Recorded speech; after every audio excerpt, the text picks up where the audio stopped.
3 باتیں اس عاجز نے اپنی زندگی میں بہت اہم پائیں بچوں کی تربیت کے معاملے میں۔ اس 35-40 سالہ یہ جو تجربہ ہے بچوں کا، بچیوں کا، اور متعدد مدارس کا اور متعدد ملکوں میں، 3 باتیں وہ اس سارے تجربے کا نچوڑ ہے۔ یوں کہی جا سکتی ہیں کہ اگر اس پورے تجربے کو کوئی بندہ سمرائز کرنا چاہے تو وہ 3 باتوں میں کر سکتا ہے۔ یہ باتیں ماں کے لیے بھی فائدے مند اور باپ کے لیے بھی فائدے مند۔ اگر ماں باپ ان 3 باتوں کا خیال رکھیں تو بچہ ایسی مضبوط بنیادوں پہ کھڑا ہوتا ہے کہ دین سے ہٹ ہی نہیں سکتا۔ یوں تو کہنے کو آپ درجنوں باتیں کہہ سکیں گے کہ اس کا بھی خیال رکھو، اس کا بھی رکھو، اس کا بھی رکھو۔ کتابوں پہ کتابیں لکھی ہوئی ہیں تربیت الاولاد کے بارے میں، مگر جسے تھمب رول کہتے ہیں وہ اگر ہمارے ذہن میں بیٹھ جائیں کہ ہم نے بچے کی کن باتوں کو مضبوط کرنا ہے، ان پہ بچے سے کوئی کمپرومائز نہیں۔ محبت اپنی جگہ، پیار اپنی جگہ، عیش و آرام اپنی جگہ، ناز نخرے اپنی جگہ، ان 3 باتوں سے بچے سے کوئی کمپرومائز نہیں۔ ان 3 باتوں سے پہلی بات کہ بچے کو ہمیشہ سچ بولنے کی عادت ڈالیں۔ یہ چیز آپ کو ہلکی سی محسوس ہوگی، مگر سچ کی اتنی برکت ہے، اللہ رب العزت کے ہاں سچ اتنا مقبول ہے کہ سچ کے صدقے بندے کو دین دنیا کی کامیابیاں ملتی۔ اگر کبھی سچ کے باطنی فائدے ہمیں محسوس ہو جائیں اور سچ کی وجہ سے جو برکتیں زندگی میں آتی ہیں وہ محسوس ہو جائیں تو ہم تو سچ کی خاطر کٹ مرنے کو تیار ہیں۔ اس میں محنت نہیں ہوتی، ہمارے ماں باپ اس پر محنت نہیں کرتے۔ بالخصوص بچہ سچ بولتا ہے تو بھی بہت اچھا، کبھی درمیان میں بہانے بنا جاتا ہے، یعنی جھوٹ کو شیطان نے خوبصورت نام دے دیا، بہانہ۔ اور فرنگی ملکوں میں تو انہوں نے ویسے ہی جھوٹ کو میں نے ذرا سٹیٹمنٹ اور دے دی تھی تاکہ بندے کو گلٹی کنشس بھی نہ فیل ہونا پڑے۔ یہ سچ انسان کی زندگی میں ایک مین کالم کی حیثیت رکھتا ہے۔ بچے کو بیٹھ کے سمجھائیں کہ بھائی بڑی سے بڑی غلطی کر لو گے معاف کر دیں گے، سزا نہیں دیں گے، شرمندہ نہیں کریں گے، مگر بتانا سچ پڑے گا۔ بیٹا ہو یا بیٹی، اور اس سے کوئی کمپرومائز نہیں۔ جھوٹ پہ سب سے بڑی سزا ملے گی اور سچ پہ سب کچھ انعامات ملیں گے۔ یہ بات بچے کو بٹھا کے سمجھائیں اور اس کے ساتھ یہ ڈیسیژن کر لیں۔ یہ کام بڑا مشکل ہے، اس لیے کہ اس میں پھر ماں باپ کو بھی سچ بولنا پڑتا ہے۔ اب پھر کیسے ہوگا کہ ادھر سے فون آیا تو بیٹے کو کہہ دو ابو گھر پہ نہیں ہے، اب وہ بچہ سچ کیسے بولے گا جب باپ ہی اس کو یہ تعلیم دے رہا ہے؟ یہ کام جب آپ کرنے لگیں گے تو یہ کام آپ کو انتہائی مشکل نظر آئے گا، لیکن اللہ تعالی کی شان، اتنی برکت اس کی ہم نے اپنی زندگی میں دیکھی ہے، اتنی برکت دیکھی ہے کہ الفاظ میں بیان ہی نہیں کر سکتے۔ سلوک کے درمیان میں ایک موقع پر اس عاجز کے شیخ نے حکم دیا کہ بچہ اس پر محنت کرو کہ زبان سے جھوٹ نہ نکلے۔ ہم نے اس کو معمولی بات سمجھا کہ ٹھیک ہے آج سے ہم نے سن لیا، اب ہم جھوٹ نہیں بولیں گے۔ اوہو، اتنا مشکل یہ کام دیکھا، اتنا مشکل کام دیکھا، زبان سے جھوٹ نکل جاتا۔ ایسے ہی نہیں بیٹھے ہوئے جھوٹ نکلے گا. جب تھوڑی سی کہیں غلطی ہوئی، سستی ہوئی، کوتاہی ہوئی، شرمندگی برداشت کرنی پڑے گی، استاد ڈانٹ ٹپٹ کرے گا. اب ایسے موقعوں پہ خود بخود اس کو بہانے لوگ کہتے ہیں ہوتا سیدھا سیدھا جھوٹ ہے. یاد رکھنا، جھوٹ جتنا تیزی سے بھاگے سچ ہمیشہ اس کو جا کے پکڑ لیتا ہے. سچ کے فائدوں میں سے ایک فائدہ یہ ہے کہ بندے کو یہ نہیں یاد رکھنا پڑتا کہ میں نے کیا کہا تھا.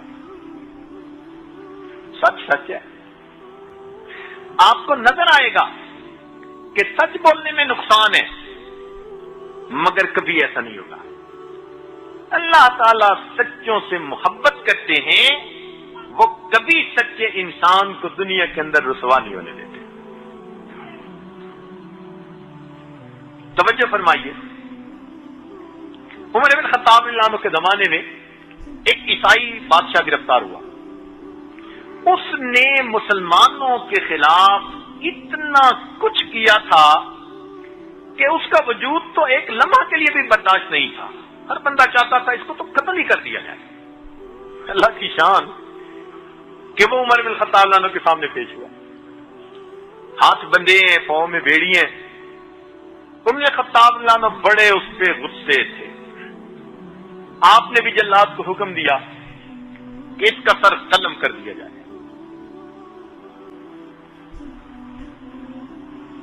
اس نے کہا کہ جی مسلمان تو بڑے رحیم ہوتے ہیں، تو کیا موت سے پہلے میری کوئی خواہش پوری ہو سکتی ہے؟ بتاؤ بھائی. اس نے کہا ایک پیالہ پانی چاہیے. عمر خطاب رضی اللہ عنہ نے ایک پیالہ پانی لایا، اس کو دلوا دیا. اب وہ پینے لگا تو رک گیا. کہتے جی خوف اتنا ہے جلاد کا کہ وہ میری گردن اڑائے گا کہ مجھے ڈر ہے کہ میں جس وقت پانی پی رہا ہوں گا کہیں وہ مجھ پہ تلوار کا وار نہ کر دے، تو مجھ سے پانی نہیں پیا جائے. عمر خطاب نے فرمایا بھائی تم تسلی رکھو، جب تک تم یہ پانی پی نہیں لیتے تمہیں قتل نہیں کیا جائے گا. جب یہ الفاظ اس نے سنے، وہ بھی بادشاہ تھا، اس نے وہ پیالہ پانی کا زمین پہ گرا دیا. کہتے ہیں جناب آپ کی کمٹمنٹ کہ جب تک آپ پانی نہیں پی لیں گے آپ کو قتل نہیں کیا جائے گا. اب یہ پانی میں نہیں پی سکتی. عجیب بات، اتنا بڑا دشمن اسلام کا، مسلمانوں کا اتنا بڑا دشمن، اور اس نے ایسی چال چلی، ہیلا کیا کہ عمر بن خطاب بھی حیران ہے. اب دو صورتیں تھیں، یا تو اس کو کہتے کہ بھئی بکواس نہ کر اور جلاد کو حکم دیتے نمٹا اس کو، اور ایک طریقہ یہ تھا کہ جو ورڈ دے چکے تھے اس کے اوپر سٹے کر. عمر رضی اللہ عنہ نے فرمایا ہاں تم نے ٹھیک کہا، میری ورڈنگ یہی تھی کہ جب تک تم پانی نہیں پی لو گے تمہیں نہیں مارا جائے گا. تو اب میں تمہارے اس جلاد کو قتل کرنے کا حکم نہیں دے سکتا. اب جب آپ نے فرمایا کہ تجھے قتل کرنے کا حکم میں نہیں دیتا تو لوگ حیران کہ اتنا بڑا دشمن اگر اس کو نہ مارا گیا تو یہ تو پتہ نہیں اور اسلام کے خلاف کیا کیا کاسے کرے گا. عمر رضی اللہ عنہ نے کہا ٹھیک ہے تجھے میں رہا کرتا ہوں. جب اس نے یہ بات سنی کہنے لگا کہ آپ نے ثابت کر دیا کہ مسلمان ہر حال میں سچا ہوتا ہے. میں آپ کے اس عمل سے اتنا متاثر ہوا کہ کلمہ پڑھ کر مسلمان ہونے کا اعلان کر. چند لمحے پہلے جن کے دل غمزدہ تھے کہ کیا بنے گا، سچ جیت گیا.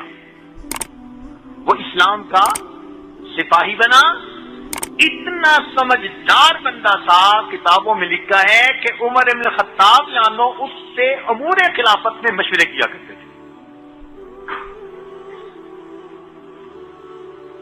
مفتی لطف اللہ سہارنپوری رحمۃ اللہ علیہ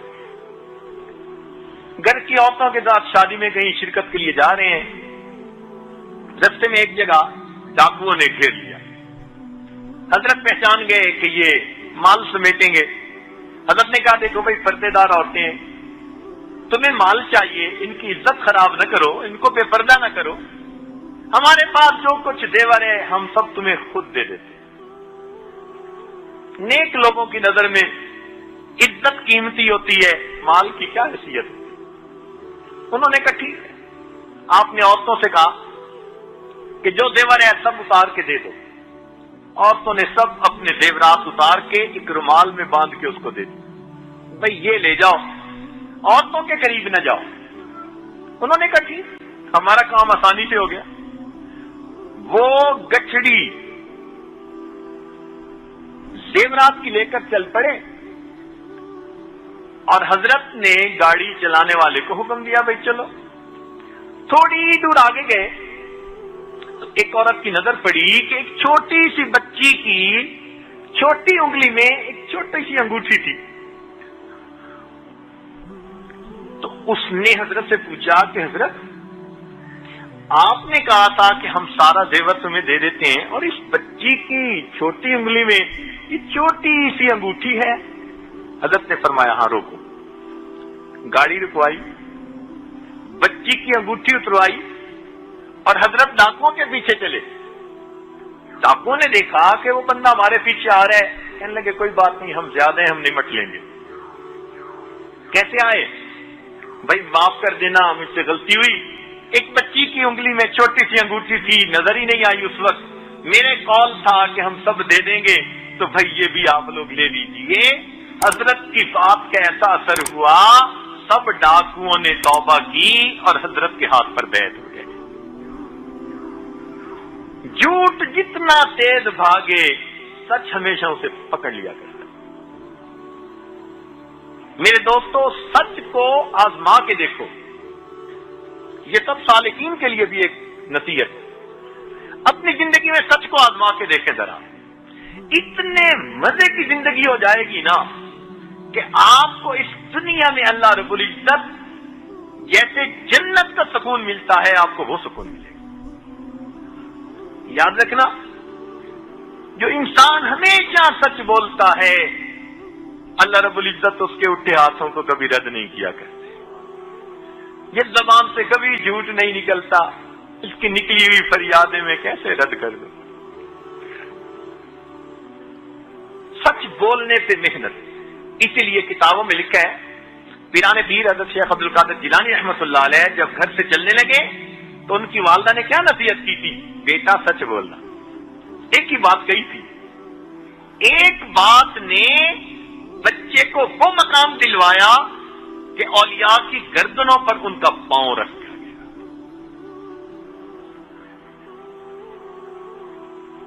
اس کو زندگی میں آزمائیے, عہد کر لیجئے, آج کے بعد جھوٹ نہیں بولنا, رانگ سٹیٹمنٹ نہیں دینی. شرمندگی ہوگی تو یہی کی ہوگی نا, 2 منٹ کی بات ہے, معذرت کر لیں گے, معافی مانگ لیں گے, تسلیم کر لیں گے. ناکی کا مسئلہ ہے نا. مگر سچ کی برکتیں آپ اتنی دیکھیں گے حیران ہو جائیں. تو بچے کو بتائیں کہ اس پہ کوئی کمپرومائز نہیں. ہم جھوٹ نہیں برداشت کر سکتے. آپ ہزاروں روپے کی چیز ضائع کر دیں گے, برداشت کریں گے. بڑی سے بڑی غلطی کوئی اور کر بیٹھیں گے, برداشت کریں گے. جھوٹ نہیں برداشت کر سکتے. پہلی بات.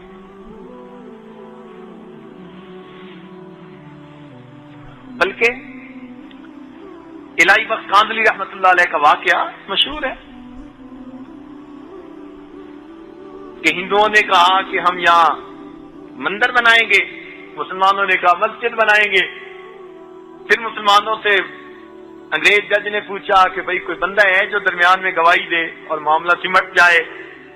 تو شاہ عبد العزیز رحمۃ اللہ علیہ کے شاگردوں میں ایک بزرگ تھے, مفتی الہی بخش کاندلی رحمۃ اللہ, ان کا نام لیا گیا. انہوں نے سچ کہہ دیا کہ یہ ہندوؤں کی ہے, کہ مندر بنا سکتے ہیں, کہ جب ان کی زمین ہے تو جو چاہیں بنائیں. انگریز نے فیصلہ لکھا, آج کی اس مجلس میں مسلمان تو ہار گئے مگر اسلام جیت گیا. مسلمان تو ہار گئے, مگر اسلام جیت گیا. اور یہ ایسی بات تھی کہ اس کو سن کر وہ کافر کہنے لگے کہ جج صاحب آپ نے تو فیصلہ سنا دیا، ہمارا فیصلہ بھی سن لیجئے، ہم کلمہ پڑھ کر مسلمان ہوتے ہیں، اپنے ہاتھوں سے اس جگہ پر مسجد بنائیں گے. جھوٹ جتنا تیز دوڑے سچ ہمیشہ اسے پکڑ لیا کرتا. بس یہ بات دل میں بٹھا لیجیے. اتنی برکتیں سچ کی ہیں نا کہ ہم اس کا الفاظ میں احاطہ نہیں کر سکتے. اس لیے ہمارے مشائخ نے کہا کہ دو ہی تو باتیں ہیں جو سلوک طے کرنے کے پر ہیں، ایک رزق حلال اور دوسرا صدق مقام. اور آج ان دونوں باتوں میں کمی کوتاہی کی وجہ سے روحانی طور پر ہم پیچھے ہوتے ہیں. تو خیر، ایک بات سچ بولنا، اور دوسری عادت بچے کے اندر جو پیدا کرنی چاہیے وہ نماز کا اہتمام. نماز تو پڑھتے ہی ہیں بچے، بچپن سے اس کو نماز کا اہتمام سکھانا ہے. تسلی سے وضو کرنا ہے، پاکیزگی کا خیال رکھنا ہے، وقت پہ نماز پڑھنی ہے تکبیر اولا کے ساتھ اگر وہ بیٹا ہے. اذان کی آواز سنے، بیٹی نے پہلے نماز پڑھنی ہے، کام بعد میں دیکھے جائیں. تو نماز کو اہتمام سے پڑھنا.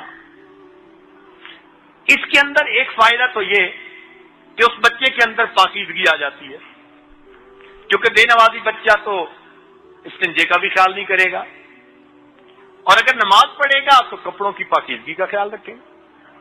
تو پاکیزگی بھی آ گئی، وقت کی پابندی بھی آ گئی. اگر بچہ باجماعت تکبیر اولا سے نماز پڑھے گا تو وقت کا پابند رہے گا. پتہ ہوگا امی بھی نوٹ کر رہی ہے، ابو بھی پوچھیں گے، اور جھوٹ بول نہیں سکتا. اس لیے مومن سب کو جو سکتا ہے جھوٹا نہیں ہو سکتا. تو دوسری بات، نماز کے اہتمام پر محنت کیجیے. اس سے راضی نہ ہو کہ نماز پڑھتا ہے، نہ. فرق ذرا سمجھنے کی کوشش فرمائیں. اس سے خوش نہ ہو جائیں کہ بچی نماز پڑھتی ہے اور بچہ نماز پڑھتے نہیں. نماز کا اہتمام. اس لیے بچے کو دیکھیں کہ جلدی جلدی نماز پڑھ رہا ہے تو نہیں، اس پہ کمپرومائز نہیں ہے. بچپن سے اس عمل کی اہمیت اس کے دل میں بیٹھے. اس میں کوئی ایک ہی پھینکی نہیں چلنی. مجھے نماز پرسکون ہو کر پڑھنی ہے، تسلی سے پڑھنی. تو اگر آپ نماز کا اہتمام اس کو سکھائیں گے تو آٹومیٹکلی اللہ تعالی کے ساتھ ایک قرب کا رشتہ اور تعلق اس بچے کا ڈیولپ ہونا شروع ہو جائے. بچے کو بتائیے کہ بھئی آپ نے نماز تو پڑھی، کس کیفیت کے ساتھ پڑھی. تو جب بچپن سے یہ سنے گا کہ ابو بھی کہتے تھے کس کیفیت کے ساتھ پڑھی، تو اس کو پتہ چلے گا کہ یہ بھی زندگی کا کوئی مقصد ہے. آج تو اس مقصد کو ہم بھولتے ہی چلے جا رہے ہیں کہ ہم نے بھی ان تعبد اللہ کا انک تراہ فإن لم تکن تراہ فإنہ یراک. چنانچہ گھر میں عورتیں نماز پڑھ لیتی ہیں، اس بات سے نیک لوگ خوش ہو جاتے ہیں جی بیوی نماز پڑھتی ہے. کبھی ہم نے اس سے یہ بھی پوچھا کہ کس کیفیت کے ساتھ پڑھتی ہے. خلق الموت والحیات لیبلوکم ایکم احسن عملا. ایک نماز اگر ایسی پڑھ لی نا 2 رکعت، من صلی رکعتین، حدیث پاک میں ہے جس بندے نے 2 رکعت اس طرح سے پڑھی کہ اس کے نفس میں کوئی باہر کی دنیا کا وسوسہ نہیں آیا، غفر لہ ما تقدم من ذنبی، 2 رکعت پر اللہ پچھلے سب گناہوں کو معاف فرما دیتے. تو اس پر نماز کے اہتمام پر کنسنٹریٹ کیجیے. بچے کو وضو کرتے ہوئے دیکھیے صحیح کر بھی رہا ہے یا نہیں. اس کی پاکیزگی کے بارے میں اس سے پوچھیے، بھئی آپ کیسے طہارت کرتے ہو اپنے جسم کی. آپ حیران ہو جائیں گے، بڑی بڑی عمر کے بچے وہ بس نام بناتے ہیں جی نماز پڑھ رہے ہیں. اور اس کوتاہی کی وجہ سے جو نماز کی برکتیں بندے کو ملنی ہوتی ہیں وہ اس بچے کو مل نہیں رہی ہوتی. تو نماز کا اہتمام، اس پہ زور دیجیے.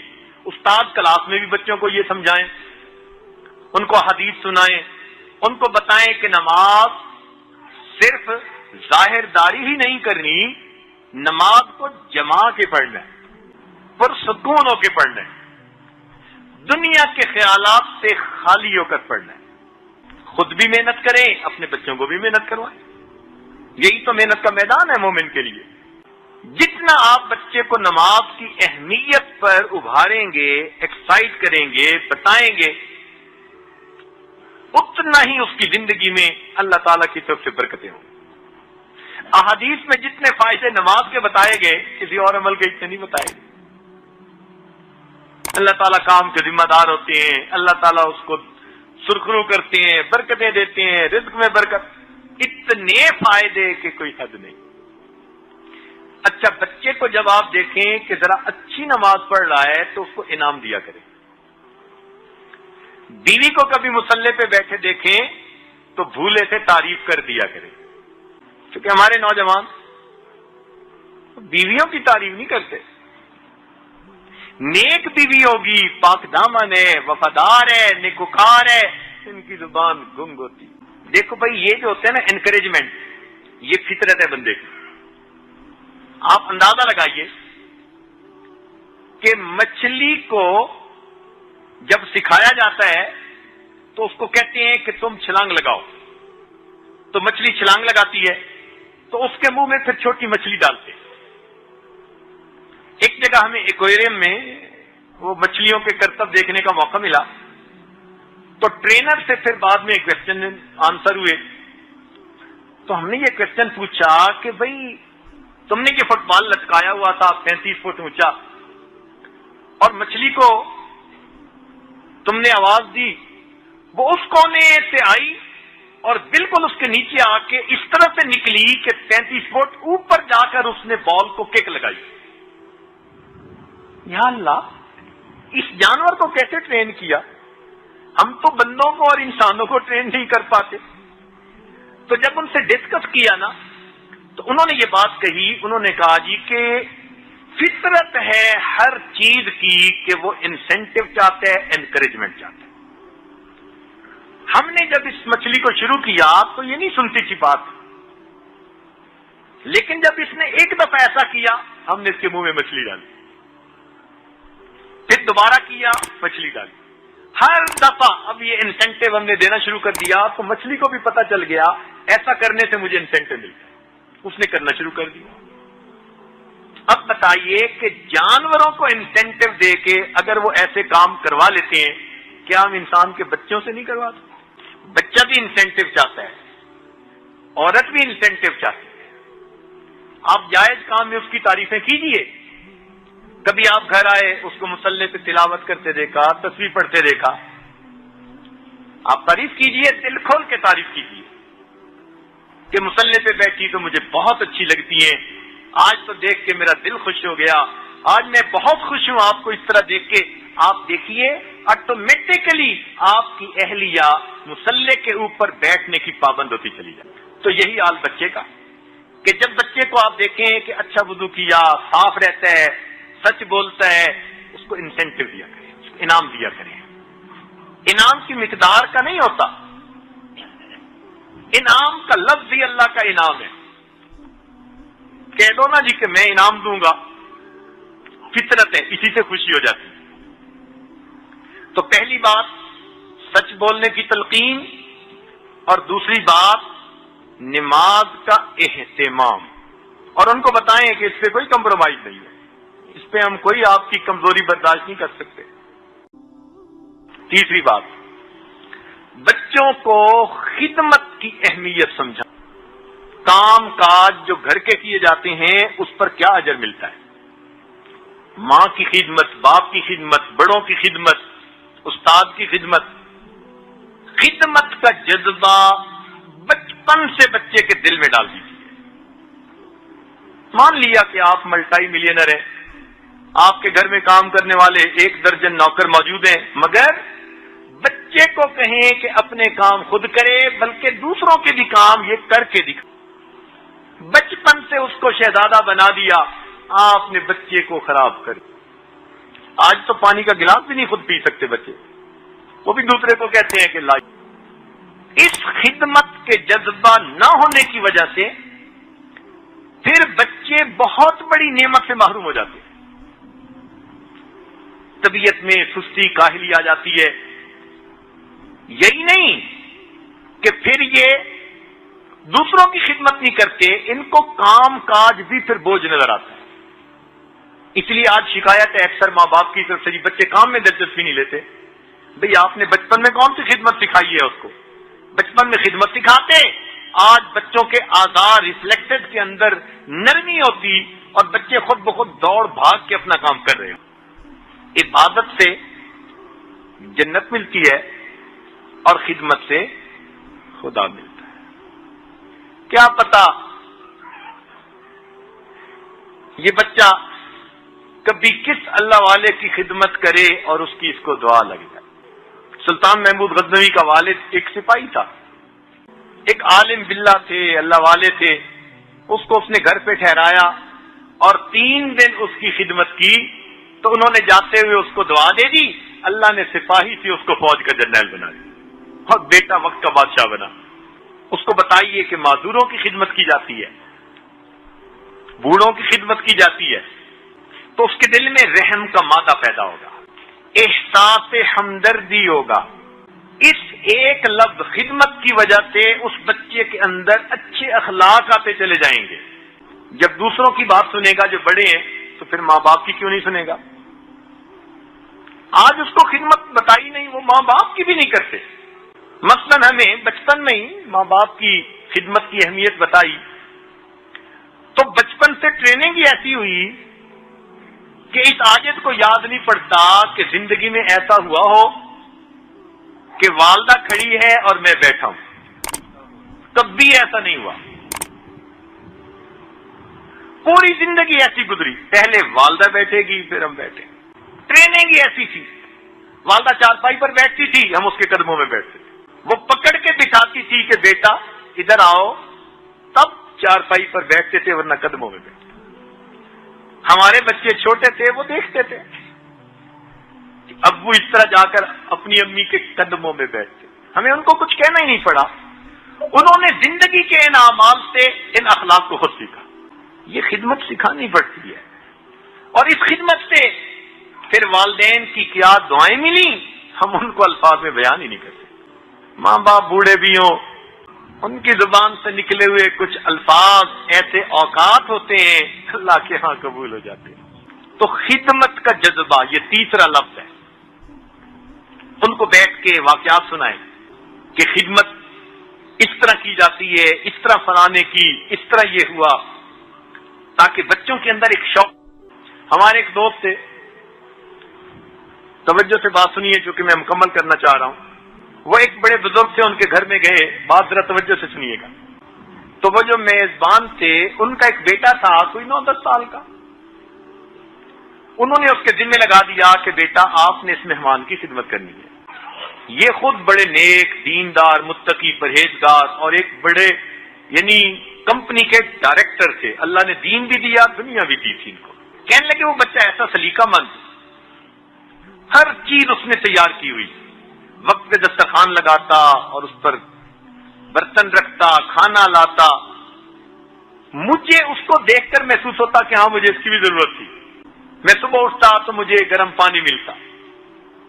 بچہ ایسا سلیقہ مند، ہر چیز وہ تیار کر کے رکھتا.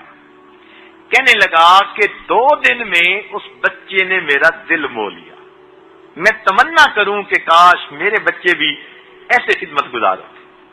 وہ آتا اور جو کام ہوتا کر کے چلا جاتا، آتا کام کر کے چلا جاتا. کہنے لگا میرے دل میں خیال آیا کہ آج جو ہے نا یہ آئے گا تو میں اس سے پوچھوں گا کہ اس کو یہ باتیں سمجھائی کس نے. اگلے دن وہ آیا اور اس نے ناشتہ رکھا اور ناشتہ رکھ کے جانے لگا. تو کہنے لگے میں نے جلدی میں اس بچے کو کہا کہ بچہ ذرا میری بات سنو. تو وہ کھڑا ہو گیا. میں نے کہا بتاؤ تم سب سے بڑے ہو، تم سب سے بڑے ہو. پوچھنے کا مقصد تھا کہ بھائی تم باپ کے بڑے بیٹے ہو. تو کہنے لگے میں نے جلدی میں جب کہا نا کہ تم سب سے بڑے ہو تو بچہ تھوڑا سا شرمایا، پیچھے کو ہٹا اور مجھے دیکھ کر مسکرا کے کہتے انکل سچی بات تو یہ ہے اللہ سب سے بڑے ہیں. انکل سچی بات تو یہ ہے اللہ سب سے بڑے ہیں. بہن بھائیوں میں میری عمر زیادہ ہے. ہیں تو الفاظ ہی نا، مگر ادب اور سلیقہ ہوتا ہے کوئی. تو یہ تربیت کہلاتی ہے. تو 3 باتیں ذہن میں رکھیے، ان کو آزما لیجئے. ہمیشہ آپ اس کا اتنا فائدہ دیکھیں گے کہ آپ کہیں گے کہ ہمیں کسی درویش نے کوئی 3 ہیرے اور موتی تحفے میں دے دیے تھے. 100 سبق پڑھنے کی بجائے یہ 3 باتوں کا سبق پڑھ لیجئے. انشاءاللہ بچے کی تربیت ایسی ہوگی، آپ کا دل خوش ہوگا بچے کو دیکھ کے، آپ کی آنکھیں ٹھنڈی ہوں گی. آپ کہیں گے ربنا ھب لنا من ازواجنا وذریاتنا قرۃ اعین. اهدنا الصراط المستقیم، ہم کو سیدھے رستے چلا